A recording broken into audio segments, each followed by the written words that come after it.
तो hello guys, स्वागत है आप सभी को हमारे राम हॉरर स्टोरी में। तो चलिए आज की कहानी शुरू करते हैं। यह कहानी एक लड़के के एक छलावा भूत से हुए सामना के बारे में है। एक दिन उसका सामना एक छलावे से हो जाता है। यह कहानी तब की है जब मैं अपने मौसी के घर छुट्टी बिताने के लिए गया हुआ था। उस समय मेरी गर्मी की छुट्टियां चल रही थी।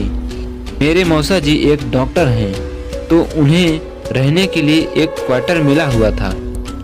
वे उस क्वार्टर में दूसरे मंजिला पर रहते थे। उनके फ्लोर पर एक बालकनी थी जिसके पीछे की ओर एक जंगल था। रात के समय उस जंगल से अजीब और गरीब आवाजें सुनाई देती थी। ऐसे ही एक दिन की बात है जब हम सभी खाना खाकर रात में बालकनी में बैठे बातें कर रहे थे कि तभी मेरी मौसी का लड़का हमसे कहने लगा कि किसी में इतनी हिम्मत है कि वो रात को इस समय में इस जंगल के अंदर जाए। हम सभी हंसने लगे और उससे कहने लगे कि क्या फालतू बातें कर रहा है, भला कोई इस जंगल में इतनी रात में क्यों जाएगा। कहीं कोई जंगली जानवर मिल गया तो मौत पक्की है। और हम सब हंसने लगे।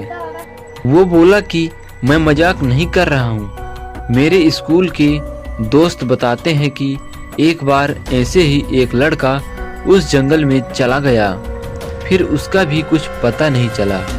गांव के लोग बताते हैं कि उस लड़के को अपने पिता के जंगल में बुलाने की आवाज़ आई थी और वो उसी आवाज़ के पीछे पीछे जंगल में चला गया और फिर कभी किसी ने उसे देखा नहीं।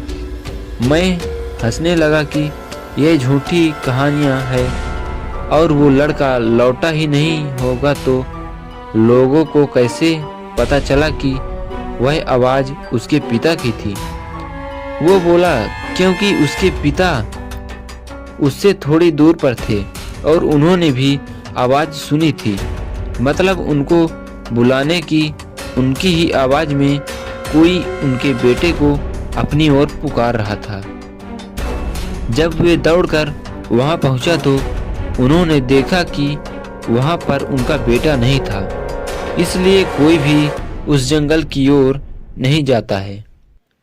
तभी मैंने अपने मौसेरे भाई की यह कहानी सुनकर हंसने लगा कि वाह क्या बात है, जंगल का भूत जो लोगों को गायब कर देता है। फिर हम सभी उठकर टीवी देखने लगे और थोड़ी देर बाद उस बालकनी में जाकर थोड़ी फ्रेश हवा खाने लगे। रात का समय था।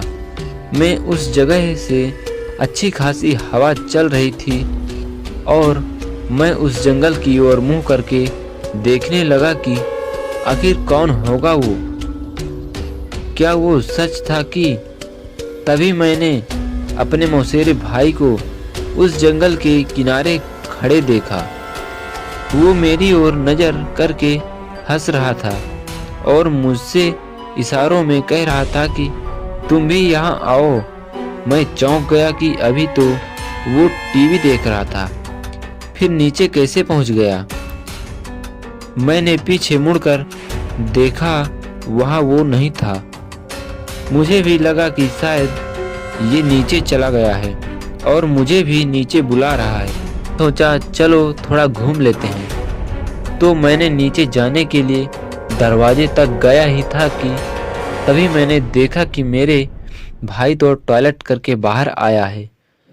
यह देखकर मैं सकपका गया, मेरे रोंगटे खड़े हो गए और मैं बस यही सोच रहा था कि अगर ये यहाँ है तो वहाँ नीचे कौन है। मैं उससे बोला कि तुम तो नीचे थे, इस बाथरूम में कब आए। वो बोला कि मैं तो यहीं था, मैं तो बाथरूम गया ही नहीं हूँ, तुम क्या बोल रहे हो। मैंने उससे बोला कि मैंने अभी अभी तुम्हें उस जंगल के किनारे देखा था और तुम तो मुझे बुला भी रहे थे। वो बोला, मजाक मत कर, तुम्हें क्या लगता है मैं तेरे डराने से डर जाऊंगा? मुझे पता है कि तुम मुझे डराने का प्रयास कर रहा है, पर मैं नहीं डरने वाला। इतना कहकर वो टीवी देखने चला गया। मुझे यकीन नहीं हो रहा था कि मैंने अभी क्या देखा। उसी रात मैं जब सो रहा था तब किसी की मुझे पुकारने की आवाज़ आ रही थी। वो जो भी था मुझसे कह रहा था कि मैं तुम्हारा कब से इंतज़ार कर रहा हूँ, तुम हो तो आए ही नहीं, देखो जल्दी आ जाओ, फिर हम दोनों साथ में इस जंगल के अंदर घूमेंगे। इस बार यह आवाज़ मेरे भाई जैसे नहीं थी, बल्कि किसी ऐसे बूढ़े आदमी की थी जो काफ़ी लंबा होगा और ज़्यादा सिगरेट पीता होगा। रात भर मुझे उसकी आवाज़ें आने लगी और फिर जब सुबह मैंने सबको यह बात बताई तो सब ने मुझसे कहा कि ऐसा होना यहाँ आम बात नहीं है, तुम उस ओर ध्यान मत दो और अपना काम करो और भूल कर भी उस जंगल की ओर मत जाना।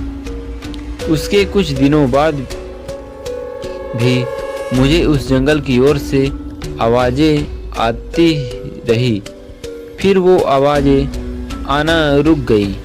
इस घटना के कुछ दिनों बाद मेरे पापा मुझे लेने आ गए, क्योंकि मेरी गर्मी की छुट्टियां भी ख़त्म होने वाली थी। उस जंगल में रहने वाले को लोग छलावा कहते हैं और जो कोई भी उसके पीछे जाता है वो कभी फिर लौट कर नहीं आता है। सो आई होप गाइस कि आप लोगों को यह हॉरर स्टोरी अच्छी लगी होगी, तो प्लीज़ लाइक करें और अगर चैनल पर पहली बार है तो सब्सक्राइब करके वीडियो को शेयर करना ना भूलें। तो मिलते हैं किसी नेक्स्ट हॉरर स्टोरी में, तब तक के लिए राधे राधे।